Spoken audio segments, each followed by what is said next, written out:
I wanted to take some time and go over what pelvic tilt is. If you've trained with me before, you hear me say that a million times on all of the descriptions for the exercises that constantly say make sure you're in pelvic tilt. So I wanted to take a minute and show you guys what pelvic tilt is, why it's important, and when you should be doing it during your exercises. So if you take a look, when you lay down flat, everybody has a natural arch in your back, okay? There's a natural curvature of the spine, okay? So when you're laying flat, this is sticking up a little bit, there's space underneath.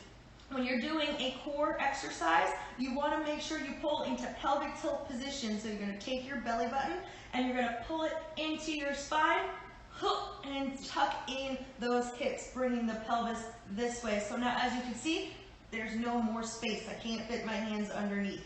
So this is relaxed. Here is pelvic tilt. Okay, the best way I can explain this, it sounds hilarious, but everybody does it correctly when I say this, is you want to pretend that you're throwing up. Hey buddy, okay? You want to pretend that you're throwing up, so make that sound and most likely you are in pelvic tilt. See, there's no more space. Okay, so when we're doing any sort of core exercises, for example, let's do a leg lift. Okay, so a leg lift is very common for people to lose their pelvic tilt, and that's when they get lower back pain during the exercise. You want to modify in order to prevent that. So if we're here, you want to pull into that pelvic tilt position.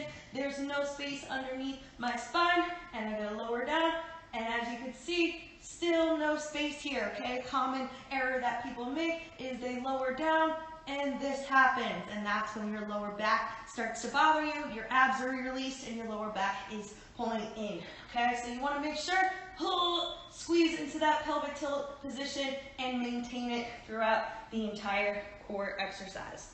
Okay, same thing with planks. Even though you are facing down, you're in a prone position, you want to also make sure you're in pelvic tilt. It's common for people to do that wrong as well. So if you're in a plank position, here, high plank, this is correct. We are in pelvic tilt. If you watch, a lot of people will push into this position. Okay, my lower back is hurting, my abs are released. You want to also be in this pelvic tilt position here in a high plank, pulling in and tucking down, holding it here. Okay, so pelvic tilt, super important when you're doing all of your core exercises. If you have any questions, make sure to shoot me an email or shoot me a direct message on Instagram or Facebook, and I'd be happy to help.